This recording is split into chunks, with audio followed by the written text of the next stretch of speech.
If you have tree sap on your vehicle and you want to avoid permanent damage to your paintwork, you can go ahead and watch this video start to finish to learn the steps on how to prevent that and at least improve it if it does happen. Now, we all know where it comes from. When you park under trees, you run the risk of it dripping sap onto your vehicle.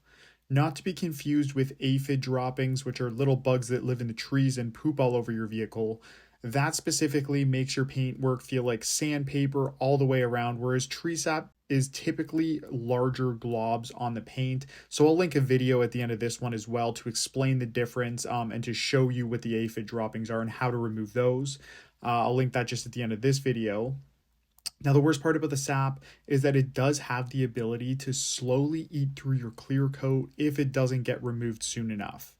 And you'll see examples in this video of me showing some clear coat etchings that are beyond repair on this vehicle even after the removal of tree sap. Now, this is something that I do commonly see, so if it does happen to you, it's not the end of the world, and with a good polish afterwards and some touch-up compounding, it won't be very noticeable, if at all, once the vehicle's pulled outside.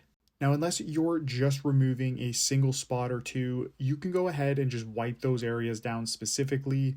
But since I'm going to be working on the entire vehicle, including the glass, this vehicle was fully washed and decontaminated prior to removing the sap, just to ensure I had a clean working area and we weren't going to be rubbing or polishing dirt into the paint. Now, the most important step is picking your chemical for tree sap removal. So in this video, I'm using Bloomco's tree sap remover because that's what I had laying around at this time, and this stuff is strong. It will haze your paint a bit, and when they say don't use any pressure, you really don't need to use pressure. When removing sap, patience is key in order to let the chemical dissolve the sap properly without badly scratching up your paint. I've seen people use things like SOS pads to scrub it off, and it ends up causing a lot more damage than if you just did it properly. Before you buy a dedicated sap remover, I usually try diluted isopropyl alcohol first. It's readily available at stores, and a lot of people already have it at their house, so this makes it pretty handy. It is also paint safe, and it can help remove some fresh sap, just depending on how bad it is. Unfortunately for this vehicle though, it was far too late for alcohol. The sap had clearly been on a long time because it etched the clear coat in a ton of different areas. So we need to use a dedicated sap remover on this. Like I said though, I will go over, polish, and do a little compounding to at least make it far less noticeable. Now, for the glass specifically, I tend to try not to use chemicals on glass as much as possible because, for example, chemical staining your clear coat or paintwork, that's one thing. It can be removed a little bit easier through processes like wet sanding, etc. So if the worst case scenario happens, it's typically still fixable. Now, when it comes to glass, it's a little bit different. You really aren't going to be wet sanding or dry sanding glass, and if it does chemical stain, it could mean you might end up needing to replace your glass. So usually what I do is use a stainless steel razor blade, brand new of course.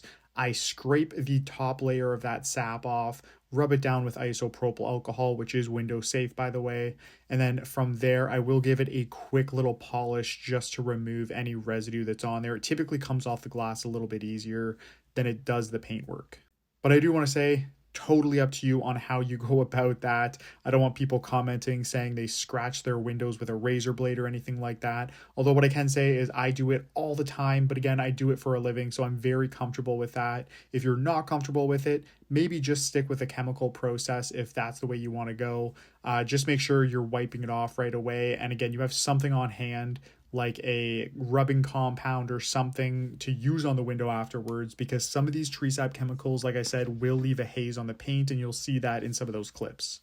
After going around and removing all of the sap, people call it quits there the majority of the time, but this is where you can take it a step further to really improve the results. Most people will leave some scratching behind from trying to rub the sap off, but my favorite thing to do is use a cutting compound on all of those individual spots just to kind of remove any rub marks or scratching you may have introduced, and then I'll go ahead and polish the entire vehicle to blend everything out afterwards. And obviously a good polish on any vehicle really goes a long way.